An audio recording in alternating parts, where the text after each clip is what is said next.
Good morning students. तो फिर से आपका स्वागत है वेदांता स्टडीज़ में। और आज हम लेंगे हमारी हिंदी पाठ्य पुस्तक क्षितिज का जो चैप्टर नंबर 12 है, लखनवी अंदाज। ठीक है, तो आज हम उसके बारे में पढ़ने वाले हैं। तो ये जो लखनवी अंदाज चैप्टर है, इसका जो शीर्षक लखनवी अंदाज जो रखा गया है, ये वास्तव में जो है लखनवी जो एक तरह से जो तहजीब है, लखनवी जो वहाँ के जो लोग हैं, उनका जो एक तरह से अंदाज होता है, उनका जो रोब होता है, उसी को लेकर के और ये जो चैप्टर है ये लिखा गया है। तो इस चैप्टर के बारे में जो है हम विस्तार से बात करेंगे, लेकिन उससे पहले हम बात करते हैं यहाँ पे इस चैप्टर के जो लेखक हैं यशपाल, उनके जीवन परिचय के बारे में। ठीक है, तो हमेशा की तरह जो है, जैसे जब भी हम चैप्टर स्टार्ट करते हैं, शुरू करते हैं, तो उससे पहले हम एक लेखक या फिर कवि जो भी है, उनके जीवन परिचय के बारे में थोड़ा सा जो है हम जान लेते हैं। तो यहाँ पे भी हम इस चैप्टर के जो लेखक हैं यशपाल, उनके जीवन परिचय के बारे में जो है थोड़ा सा जान लेते हैं। तो आइए देखें। तो जैसे कि मैंने कहा कि ये जो चैप्टर है, ये आपकी जो पाठ्य पुस्तक क्षितिज है, उसका चैप्टर नंबर 12 है। और इसका जो शीर्षक है, यानी इसका जो नाम है, वो है लखनवी अंदाज। और लेखक जो है इसके यशपाल है। तो इनके जीवन परिचय के बारे में हम बात करते हैं। तो सबसे पहले हम जो है इनके जन्म के बारे में बात करते हैं। यहाँ देखो, इनका जो जन्म है वो हुआ पंजाब के फिरोजपुर छावनी में सन 1903 में। यानी कि जो है इनका जन्म हुआ भारत की आज़ादी से पहले, जब भारत और पाकिस्तान जो है एक ही थे और संपूर्ण भारत जो है वो एक था। और इसके अंदर जो है पाकिस्तान जो अब अलग हो चुका है, तो वो जो पाकिस्तान है वो भी हमारे भारत में ही था उस वक्त। तो उस वक्त जो है पंजाब के फिरोजपुर छावनी में 1903 में जो है इनका जन्म हुआ। फिर जो है जन्म के बाद में जो है जब ये बड़े हुए, तो इनकी जो है प्रारंभिक शिक्षा, यानी कि जो स्कूली शिक्षा की जिसकी हम बात करते हैं, तो स्कूली शिक्षा जो है वो हुई इनकी हिमाचल प्रदेश के कांगड़ा में। यानी हिमाचल प्रदेश में कांगड़ा नामक जो एक जगह है, वहाँ पे जो है इनकी स्कूली शिक्षा हुई। और स्कूली शिक्षा जो है इनकी समाप्त हुई। उसके बाद में जो है इन्होंने कॉलेज में एडमिशन लिया और कॉलेज में भी जो है इन्होंने अपनी शिक्षा जो है ग्रहण की। तो कॉलेज की अगर हम बात करें, तो उस वक्त जो है लाहौर के नेशनल कॉलेज में, क्योंकि लाहौर जो है उस वक्त हमारे इंडिया का ही पार्ट था, भारत का ही जो है एक हिस्सा था। तो लाहौर के नेशनल कॉलेज से जो है इन्होंने बीए किया। और क्योंकि ये जो है हिंदी के लेखक है, तो हिंदी जो है इनका प्रमुख जो है विषय रहा बीए के अंदर। और उसके बाद में जो इनके देहांत की अगर हम बात करें, तो देहांत हुआ सन 1976 में, 1976 में। तो अब हम देखते हैं कि यहाँ पे हमने देखा कि जो है इनका जन्म 1903 में हुआ और जो इनका जो देहांत है वो 1976 में हुआ। यानी आज़ादी से पहले इनका जन्म हुआ और आज़ादी के बाद में जो इनका देहांत हुआ। तो इस बीच में जो है 1903 के बाद में जो है जब इनका जन्म हुआ और 1920 में, 25 में, 30 में, ठीक है, 1942 में, तो जिस तरह की जो है भारत को आज़ाद कराने के लिए जो गतिविधियाँ चल रही थी, ठीक है, तो उसी वक्त की जो है इन्होंने भी जो है एक तरह से भारत की आज़ादी में जो है अपनी रचनाओं के माध्यम से इन्होंने योगदान दिया। और अगर हम बात करें, तो जो एक तरह से जो क्रांतिकारी जो माने जाते हैं भगत सिंह और सुखदेव, जो सुखदेव और भगत सिंह थे, उनके साथ में भी जो है इनका परिचय हुआ। और उनके साथ में जो है ये परिचय होने के बाद में जो है उनके बारे में उन्होंने जो है जाना कि वो किस तरह से क्रांतिकारी जो गतिविधि है उनको अंजाम दे रहे हैं। तो इन्होंने भी जो है एक अपनी रचनाओं के माध्यम से और लोगों को जागरूक करके भारत की आज़ादी के लिए और भारत की आज़ादी में जो है अपना योगदान इन्होंने दिया था। अब हम इनकी रचनाओं की हम बात करें, तो देखो कुछ कुछ रचनाएं जो हैं जिनका शीर्षक जो है पढ़ करके ही हमको समझ में आ जाता है कि ये जो रचनाएं हैं भारत की आज़ादी से जुड़ी हुई हैं और भारत की आज़ादी के लिए जो है लोगों को इन्होंने अपनी रचनाओं के माध्यम से जो इन्होंने प्रेरित किया था। तो देखिए, सबसे पहले हम बात करते हैं इनकी रचनाओं में उपन्यास की, यानी नॉवेल्स की हम बात करते हैं यहाँ पे। तो नॉवेल्स में जो है इनका उपन्यास जो है, देखिए यहाँ पे लिखा हुआ है देशद्रोही। ठीक है, तो देशद्रोही इनका जो है उपन्यास रहा, फेमस हुआ ही। और दूसरा उपन्यास फिर इनका रहा झूठा सच। फिर उसके बाद में जो है अमिता, फिर दिव्या, फिर पार्टी कामरेड, और फिर दादा कामरेड, और फिर तेरी मेरी उसकी बात। तो इस तरह से जो है ये इनकी कुछ प्रमुख उपन्यास रहे। और इन उपन्यासों में भी देखें, यहाँ पे जो देशद्रोही उपन्यास है, ये देशद्रोही के नाम से ही जो हमें पता लग जाता है कि किस तरह से जो है इन्होंने ऐसी रचनाओं के माध्यम से लोगों को, भारत की जो आम जनता है, उनको भारत की आज़ादी के लिए इन्होंने जो है प्रेरित किया था। इसके बाद में हम बात करते हैं कुछ प्रमुख जो है इनके कहानी संग्रह जो रहे हैं, उनके बारे में हम बात करते हैं। तो कहानी संग्रह में पहला जो कहानी संग्रह इनका देखिए ज्ञानदान, ठीक है। फिर उसके बाद में जो है तर्क का तूफान, फिर पिंजरे की उड़ान, फूलों का कुर्ता, फिर वाह दुलिया, अभिशप्त, भस्माव्रत चिंगारी, और धर्म युद्ध, सच बोलने की भूल। तो इस तरह से जो है ये इनके कुछ प्रमुख जो है कहानी संग्रह रहे। बहुत ही अच्छी अच्छी जो है कहानियाँ हमें इन कहानी संग्रहों में जो है पढ़ने को मिलती हैं।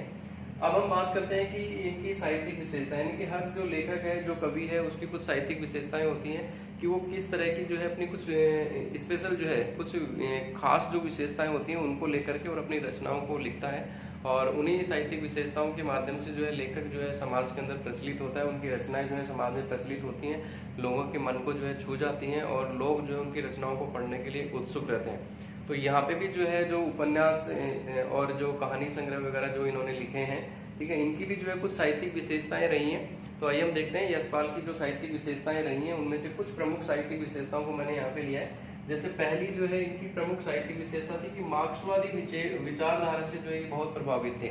मार्क्सवादी विचारधारा का मतलब हो गया कि मार्क्स जो है सोशोलॉजिस्ट थे, एक जो है समाजवादी जो है लेखक थे। तो इन्होंने जो है अपनी जो विचारधाराएं, अपनी जो क्रांतिकारी जो विचारधाराएं हैं, इनसे जो है लोगों को बहुत प्रभावित किया था। तो इन्हीं की जो विचारधाराएं हैं, उनकी विचारधाराओं से ये बहुत ज़्यादा प्रभावित थे, क्योंकि मार्क्स है ये क्रांतिकारी विचारधाराओं से संबंध रखते हैं। तो इनकी विचारधाराएं जो है वो जिस तरह की विचारधाराएं थी, उन विचारधाराओं से प्रभावित जो है यशपाल थे। और यशपाल की जो रचनाएं हैं उनमें भी हमें जो है क्रांतिकारी विचारधारा जो है उनकी देखने को मिलती है। यानी कि क्रांति करने के लिए जो है लोगों को ये प्रेरित करते हैं, चाहे वो भारत की आज़ादी के लिए हो, चाहे वो शोषण के खिलाफ हो, चाहे वो जो है दलित वर्ग जो है उनका पिछड़ापन हो, किसी भी चीज़ को लेकर के जो है ये जो है क्रांति करने की बात करते हैं, जिसके लिए क्रांति की जानी चाहिए। तो यहाँ पे जो है पहली विशेषता में मार्क्सवादी विचारधारा से बहुत प्रभावित रहे। दूसरा है, इन्होंने देखिए कि पूंजीपतियों, नेताओं, पाखंडियों के भ्रष्ट व स्वार्थी आचरण पर इन्होंने व्यंग किया है। यानी कि जितने भी पूंजीपति हैं जो गरीब लोगों का शोषण करते हुए जो है, और जो पूंजीपति बने हैं, जो अमीर बने हैं, ठीक है, उनके ऊपर नेता जो है जो जनता से जो है वादे करते हैं, फिर उनके वादों को भुला देते हैं, उनकी आकांक्षाओं को पूरा नहीं करते, इच्छाओं को पूरा नहीं करते, जनता की हेल्प नहीं करते, मदद नहीं करते हैं, ठीक है।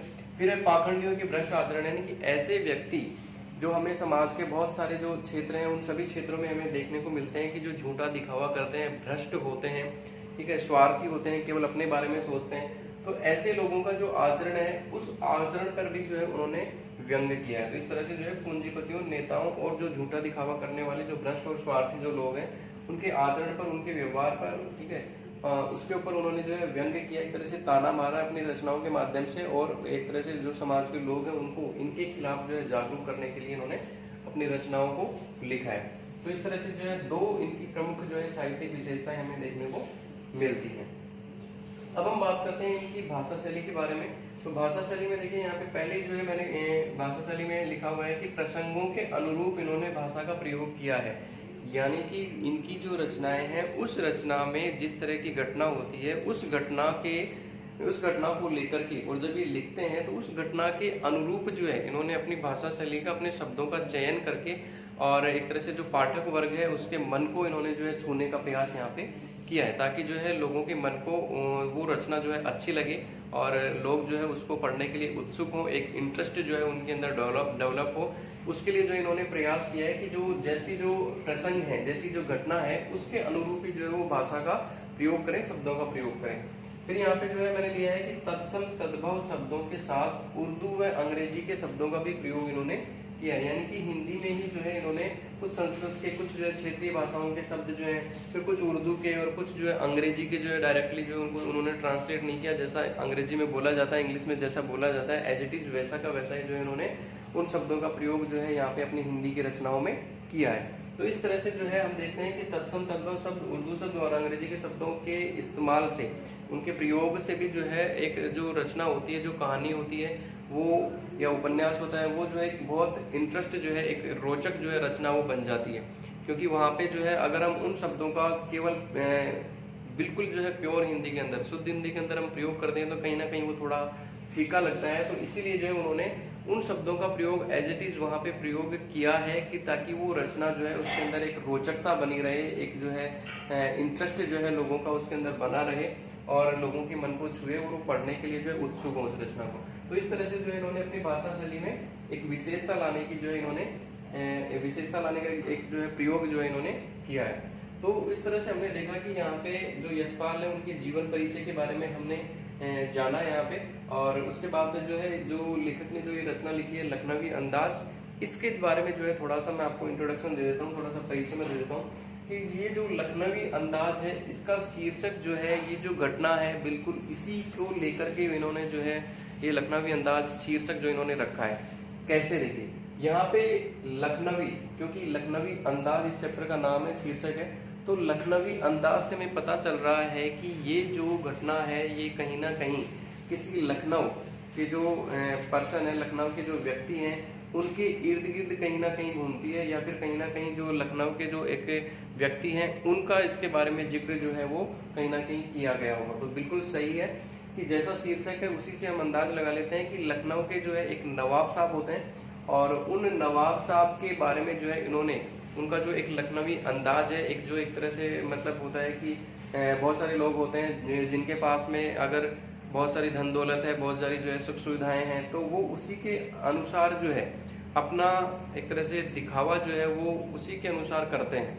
लेकिन कुछ लोग ऐसे भी होते हैं कि जो पहले उनके पास में ये सारी सुविधाएं थी, धन दौलत थी, सुख सुविधाएं थी, ठीक है, खूब सारी जो है जमीन जायदाद थी, लेकिन अब वो नहीं है, लेकिन फिर भी जो है जो पहले की जो बातें हैं, पहले की जो एक तरह से उनका जो रईसीपन है, एक जो उनका जो अमीर जो होने का जो एक अंदाज है वो अभी भी जो है वैसा का वैसा ही बना हुआ है। जबकि उनके पास में धन दौलत नहीं है, जमीन जायदाद नहीं है, लेकिन फिर भी वो लोगों के सामने उसी तरह से प्रदर्शन करते हैं, उसी तरह से रिएक्ट करते हैं कि जैसे पहले वो अमीर थे और पहले जो लखनऊ के वो नवाब थे वैसा ही वो अब हैं, और वो जो है अपनी उसी चीज़ को बनाए रखना चाहते हैं, लोगों के सामने वैसा ही प्रदर्शन करना चाहते हैं। तो वो एक तरह से झूठा दिखावा होता है, क्योंकि जब हमारे पास में वो चीज़ है ही नहीं, हमारे पास में धन दौलत है ही नहीं, हम लखनऊ के नवाब भी नहीं है, लेकिन फिर भी जो है हम उस रईसीपन का, उस अमीरीपन का जो है हम दिखावा लोगों के सामने करते हैं। तो वैसे ही जो है यहाँ पे एक घटना है, लखनऊ के जो नवाब साहब है वो किस तरह से अपने नवाबीपन का एक झूठी जो शान होती है उसका वो दिखावा जो है लेखक यशपाल के सामने किस तरह से करते हैं, और किस तरह से लेखक जो है फिर उनके ऊपर व्यंग करते हैं, और व्यंग करने के बाद में जो है लेखक यशपाल जो है किस तरह से हमारे समाज को एक जो है संदेश देते हैं, एक प्रेरणा देते हैं हमारे संदेश को। तो वो सारी चीज़ें जो है यहाँ पे हम इस पार्ट के अंदर देखेंगे। लखनवी अंदाज जो शीर्षक है, इस एक तरह से इस शीर्षक के अंदर जो घटनाएं आ रही हैं उनके माध्यम से हम इसको समझने का प्रयास करेंगे। तो यहाँ पे लखनवी अंदाज चैप्टर में यशपाल ने ये कोशिश की है कि जो समाज का एक ऐसा वर्ग जो झूठा दिखावा करता है, जो स्वार्थी है, ठीक है, जिनके पास में जो है धन दौलत नहीं है, जिनके पास में बहुत ज़्यादा ज़मीन जायदाद नहीं है, लेकिन फिर भी जो है वो एक अपना झूठा दिखावा और झूठा अमीरीपन, रईसीपन जो है दिखाने का प्रयास हमेशा करते हैं, और लोगों के सामने प्रदर्शन जो है वो उसी तरह का करते हैं। लेकिन जो है जिस तरह से वो प्रदर्शन करते हैं उससे लोगों को पता लग जाता है कि हाँ इनके पास में कुछ नहीं है, और ये जो है झूठा दिखावा कर रहे हैं, ये जो है स्वार्थी लोग हैं। तो ऐसा जो है उनके एक तरह से प्रदर्शन से हमें अंदाजा हो जाता है कि वो किस तरह के व्यक्तित्व वाले जो हैं इंसान हैं। तो यहाँ पे भी जो है लखनवी अंदाज जो शीर्षक जो इस चैप्टर का है उसमें जो लखनवी नवाब साहब हैं उनके व्यक्तित्व के बारे में, उनके एक तरह से झूठे दिखावे के बारे में, उनकी झूठे जो शान है, झूठा जो एक रईसीपन है, उसके बारे में लेखक ने जो है अपनी इस रचना के अंदर व्यंग किया है।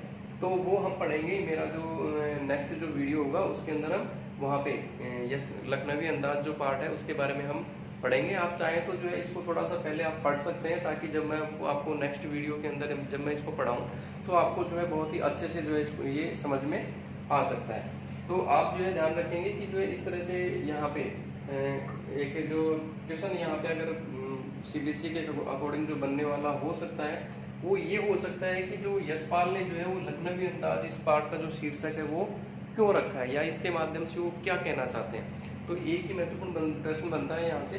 तो हम यहाँ पे ये आंसर दे सकते हैं कि लखनवी अंदाज पार्ट के माध्यम से यशपाल ने जो है जो ऐसे लोग हैं जो झूठा दिखावा करते हैं, अपनी झूठी शान और अमीरीपन और रईसीपन का जो दिखावा करने वाले जो लोग हैं उनके ऊपर जो है उन्होंने व्यंग किया है, एक तरह से उनके ऊपर उन्होंने ताना मारा है, और ये समाज को या फिर जो है जो एक झूठा दिखावा करने वाले जो लोग हैं उनको ये आईना दिखाने की कोशिश की है कि वो इस तरह से जो है झूठा दिखावा ना करें, इस तरह से जो है अपनी रईसीपन, अमीरीपन को जो है दिखाने का, प्रदर्शन करने का जो है प्रयास ना करें जो उनके पास में है ही नहीं। तो इस तरह से जो है ये एक महत्वपूर्ण प्रश्न यहाँ पे बन रहा है। तो इसका आप ध्यान रखेंगे। बाकी इसके अलावा जो जब हम इस चैप्टर को पढ़ेंगे और इसकी घटनाओं को इर्द गिर्द जब ये स्टोरी जो कहानी जो है जब आगे बढ़ेगी तो और जो है बहुत सारे महत्वपूर्ण प्रश्न यहाँ पे बनने वाले हैं, तो उनके बारे में भी हम बात करेंगे। लेकिन यहाँ पे एक महत्वपूर्ण प्रश्न यही बनता है, तो आप इसको ध्यान रखेंगे। और नेक्स्ट जो वीडियो होगा उस वीडियो के अंदर हम यहाँ पे इसकी जो घटना है, इसकी जो विषय वस्तु है उसके बारे में हम बात करेंगे। तो आशा करता हूँ कि आपको जो है ये जीवन परिचय समझ में आया होगा और नेक्स्ट वीडियो में हम इसकी घटनाओं के बारे में बात करेंगे। धन्यवाद।